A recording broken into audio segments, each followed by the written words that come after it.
यह कहानी है हिम्मत की, साहस की और दोस्ती की। यह कहानी है डटकर मुसीबतों का सामना करने की। यह कहानी है उस दौर की जब से इंसानों ने जानवरों को अपना दोस्त बनाया। तो चलिए इस कहानी की शुरुआत करते हैं। यह कहानी है आज से 20,000 साल पहले की, जहां पर इंसान कबीलों में रहा करते थे और पत्थरों से हथियार बनाकर जानवरों का शिकार करके अपना गुजारा किया करते थे। कहानी की शुरुआत में हम घास के मैदान में शिकारियों के एक ग्रुप को देखते हैं जो सर्दियों के खाने के लिए जंगली भैंसों का शिकार करने आए होते हैं। इस कबीले का मुखिया, जिसका नाम ताओ है, वह आज अपने बेटे को, जिसका नाम केड़ा है, उसे पहली बार शिकार पर लाया है। अब हम देखते हैं कि अपने मुखिया के इशारे पर सभी शिकारी भैंसों पर हमला कर देते हैं। यह देखकर सभी भैंसे अपनी जान बचाने के लिए इधर उधर भागने लगते हैं। जिस भाग दौड़ में कुछ भैंसे खाई से नीचे गिरकर मर जाते हैं। यह देखकर कुछ भैंसे गुस्से में शिकारियों पर हमला करने के लिए उनकी तरफ आने लगते हैं, जिनमें से एक भैंसा मुखिया के बेटे केड़ा की तरफ आने लगता है। इससे पहले कि केड़ा वहां से भागता, भैंसा उसे टक्कर मार देता है और उसे अपने सींगों पर अटकाकर खाई की ओर ले जाने लगता है। हालांकि ताओ अपने बेटे को बचाने के लिए उस भैंसे पर भाला फेंकता है, लेकिन भाला लगने के बाद भी वो भैंसा केड़ा को खाई में फेंक देता है। यहाँ पर ये सीन कट हो जाता है और इसके बाद यह कहानी एक हफ्ता पहले फ्लैशबैक में चली जाती है और हमें केड़ा के कबीले को दिखाया जाता है, जहाँ पर कबीले के युवाओं की पत्थर से हथियार बनाने की परीक्षा चल रही होती है। दरअसल इस टेस्ट में पास होने वाले युवाओं को शिकार पर जाने का मौका मिलेगा। इस परीक्षा में 2 लोगों को चुना जाता है, जिनमें से एक केड़ा भी था। अब इन दोनों की सहन शक्ति को परखने के लिए इन्हें खूब पीटा जाता है, क्योंकि ये उनके कबीले की परंपरा थी। इसके बाद ताओ अपने बेटे से कहता है कि मुझे तुम पर गर्व है और तुम्हें आगे भी ऐसे ही अपने आप को साबित करते रहना होगा। अब अगले दिन केड़ा भी कबीले के मर्दों के साथ शिकार पर जाने लगता है। हालांकि केड़ा की माँ उसके लिए चिंतित थी, लेकिन केड़ा उन्हें भरोसा दिलाता है कि वो अपनी सुरक्षा कर लेगा और अपने आप को एक शिकारी साबित करके दिखाएगा। इसके बाद सभी लोग विदा लेकर अपने शिकार के सफर पर निकल जाते हैं। ये लोग कई पहाड़, मैदान और नदी को पार करते हुए अपनी मंजिल की ओर बढ़ रहे थे। एक दिन का सफर और एक रात गुजारने के बाद दूसरे दिन उन्हें एक और कबीला मिलता है। इन दोनों कबीलों के बीच दोस्ती थी, इसलिए ये दोनों साथ मिलकर अपने आगे के सफर पर जाने लगते हैं। इनके सफर के दौरान हम जगह जगह पर पत्थरों के टीलों को भी देखते हैं, जो उन्हें रास्ता ढूंढने में मदद करते थे। दरअसल ये टीले इनके पूर्वजों ने बनाए थे ताकि उनकी आने वाली पीढ़ी को घर का रास्ता ढूंढने में कोई परेशानी न हो, क्योंकि शिकार का यह सफर बहुत ही खतरनाक था, जिसमें इनके कई पूर्वजों ने अपनी जान गंवाई थी। इसलिए उनकी याद में भी ये स्मारक बनाए हुए थे। इस दौरान रात होते ही ये लोग एक जंगली सुअर को पकड़ते हैं और ताओ अपने बेटे की हिम्मत देखने के लिए उसे एक चाकू देता है और उस सुअर को मारने के लिए कहता है। लेकिन केड़ा को उस सुअर पर दया आ जाती है और वो उसे मारने की हिम्मत ही नहीं कर पाता, जिससे ताओ उस पर गुस्सा हो जाता है और उसे कहता है कि याद रखना, हमेशा ताकतवर ही जिंदा रहता है, इस दुनिया में कमजोर के लिए कोई जगह नहीं है। इतना कहते ही ताओ उस सुअर को मार देता है और रात को सभी लोग उस सुअर का मांस पकाकर खाते हैं। लेकिन इस दौरान वहाँ पर एक शेर आ जाता है और उनमें से एक लड़के को ले जाकर मार देता है। अंधेरा होने की वजह से कोई भी उसे बचा नहीं पाता। फिर अगली सुबह ये लोग उस लड़के को श्रद्धांजलि देने के लिए पत्थरों का एक स्मारक बनाते हैं और अपने आगे के सफर पर निकल जाते हैं। शिकार की तलाश में वो लोग भयानक जंगलों, ऊंचे पहाड़ों और मैदानों को पार करते हुए कई दिनों का सफर तय करते हैं, लेकिन अभी तक उनको कोई शिकार नहीं मिलता। और रात को एक गुफा में आराम करते हैं, जहां पर ताओ केड़ा के हाथ में एक खास तरह के तारों का टैटू बनाता है। ताओ उसे बताता है कि जब तुम रात को इन तारों को देखोगे तो ये तारे तुम्हें घर का रास्ता दिखाएंगी। अगर तुम कभी भटक जाओ तो तुम्हें इन तारों की दिशा की ओर जाना होगा, जो तुम्हें अपने घर तक पहुँचाएगी। अगली सुबह ये लोग जंगली भैंसों के पैरों के निशानों का पीछा करते हुए उनके झुंड तक पहुंच जाते हैं और उनका शिकार करने लगते हैं। अब यहाँ पर वो सीन आता है जब केड़ा को एक भैंसे ने चट्टान से नीचे उछाल दिया था। अब कहानी प्रेजेंट में आती है और दिखाया जाता है कि केड़ा अभी चट्टान से नीचे नहीं गिरा है। वो चट्टान के बीच एक पत्थर को पकड़कर लटका हुआ है। उसका पिता और बाकी लोग वहाँ आ जाते हैं और ताओ अपने बेटे से कहता है कि बेटा, हिम्मत मत हारना। लेकिन तभी वो पत्थर टूट जाता है जो केड़ा ने पकड़ा हुआ था, जिससे केड़ा पत्थरों से टकराते हुए चट्टान के बीचों बीच बनी एक जगह पर गिर जाता है। केड़ा का पिता उसे बचाने के लिए चट्टान के नीचे जाने लगता है, लेकिन कबीले के बाकी लोग उसे ऐसा करने से रोकते हैं। वो उन्हें समझाते हैं कि वहाँ जाना नामुमकिन है।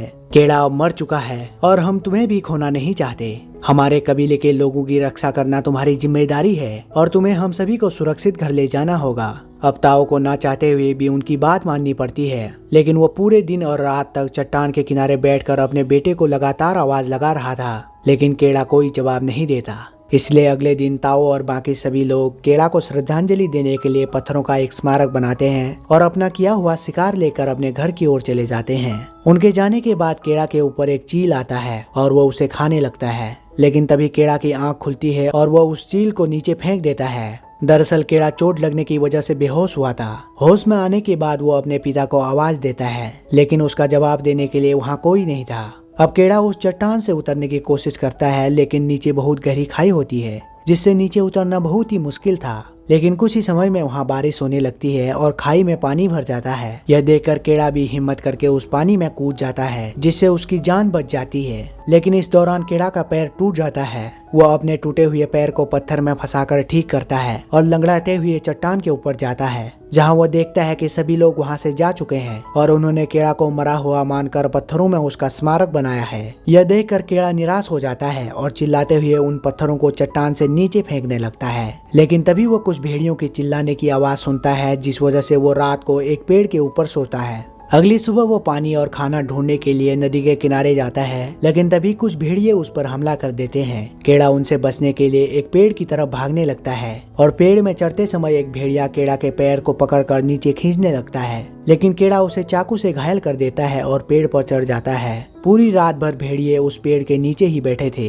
अगली सुबह जब केड़ा की नींद खुलती है तो वो देखता है कि सभी भेड़िए वहाँ से जा चुके हैं, लेकिन वहाँ सिर्फ एक ही भेड़िया बचा हुआ था, जिसे केड़ा ने चाकू मारकर घायल कर दिया था। केड़ा जब अपने हथियार से उस भेड़िए को मारने जाता है तो उसे घायल भेड़िए को देखकर उस पर दया आ जाती है। वो उस भेड़िए के मुंह को बांधता है और उसके घाव का इलाज करने के लिए उसे एक गुफा में उठाकर लाता है। ये वही गुफा होती है जहां वो अपने लोगों के साथ शिकार से पहले रुका हुआ था। अगली सुबह केड़ा जंगल से कुछ जड़ी बूटी लाता है और उन्हें पीसकर अपने जख्मी पैर का इलाज करता है। इसके बाद केड़ा जब पानी पी रहा होता है तो भेड़िया भी अपना मुंह खोलकर उसे देखने लगता है, जिससे केड़ा समझ जाता है कि उसे प्यास लगी है। इसलिए केड़ा उसे पानी पिलाने के लिए आगे बढ़ता है। यह देखकर पहले तो भेड़िया उस पर गुर्राने लगता है, लेकिन केड़ा उसे यकीन दिलाता है कि वो उसे कोई नुकसान नहीं पहुँचाएगा, जिससे भेड़िया पानी पी लेता है। केड़ा अपना पेट भरने के लिए जिन कीड़ों को खा रहा था उनमें से वो कुछ कीड़े उस भेड़िए को भी खिलाता है और कुछ कीड़े उसके घाव पर भी डालता है, जिससे उसका घाव जल्दी से ठीक हो जाएगा। ये दोनों घायल होते हैं, इसलिए ठीक होने के लिए कुछ दिन तक इसी गुफा में रहते हैं। इस दौरान इन दोनों के बीच धीरे धीरे दोस्ती का बॉन्ड बनने लगता है और कुछ दिनों बाद इन दोनों के घाव भी ठीक होने लगे थे।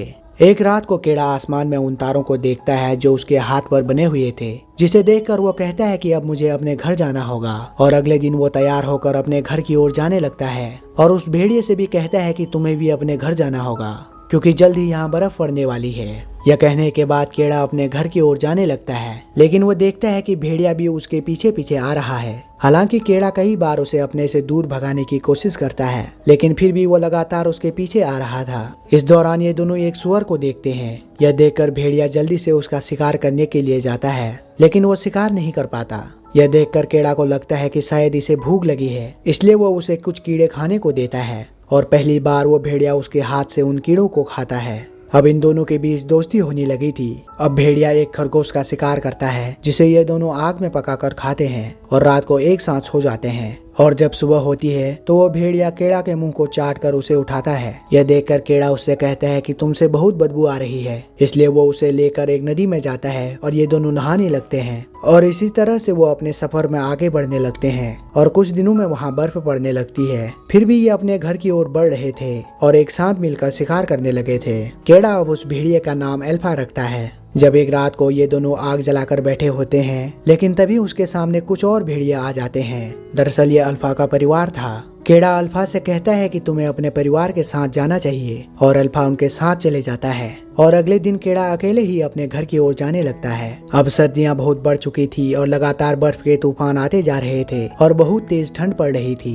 लेकिन फिर भी केड़ा अपने सफर को जारी रखता है। तभी उसे अपने सामने कुछ भेड़िए नजर आते हैं जो मरे हुए जानवर को खा रहे थे। उनमें से एक अल्फा भी था, लेकिन अल्फा को बाकी भेड़िए शिकार नहीं खाने दे रहे थे। केड़ा अल्फा को दूर से पहचान जाता है और दौड़ते हुए उसकी तरफ जाने लगता है, लेकिन केड़ा एक जमे हुए तालाब के ऊपर भाग रहा था, जिस वजह से तालाब के बर्फ की ऊपरी परत टूट जाती है और केड़ा तालाब में गिर जाता है। तभी अल्फा उसे देख लेता है और अल्फा उसे बचाने के लिए बर्फ को तोड़ने की कोशिश करता है, लेकिन बर्फ की परत इतनी मोटी होती है कि उससे टूट ही नहीं पाती। लेकिन केड़ा अपने चाकू को निकालता है और बर्फ को तोड़कर ऊपर आ जाता है और ये दोनों एक बार फिर से एक साथ आ चुके थे। केड़ा अपने गीले कपड़े उतारता है और ठंड से बचने के लिए आग जलाता है और रात को ये दोनों वहीं पर सो जाते हैं। अगले दिन जब केड़ा अपने आगे के सफर पर निकलता है तभी उसे एक आदमी दिखता है जिसे देखकर केड़ा बहुत ही खुश हो जाता है। लेकिन जब केड़ा उसके नजदीक जाता है तो वो देखता है कि उस आदमी की ठंड से जमकर मौत हो चुकी है। केड़ा उस आदमी के धनुष बाण को लेकर आगे बढ़ जाता है। कुछ दूर चलने के बाद कुछ लगड़बग्गों का झुंड उन पर हमला कर देता है, जिससे बचने के लिए ये दोनों एक गुफा में शरण लेते हैं। लेकिन इस गुफा में बड़े दांतों वाला एक शेर केड़ा पर हमला करने लगता है, लेकिन अल्फा केड़ा को बचाने के लिए उस शेर से लड़ने लग जाता है और इन दोनों के बीच लड़ाई होने लगती है। केड़ा अपने धनुष बाण से उस शेर को मार गिराता है और अल्फा को बचा लेता है, लेकिन अल्फा बहुत जख्मी था,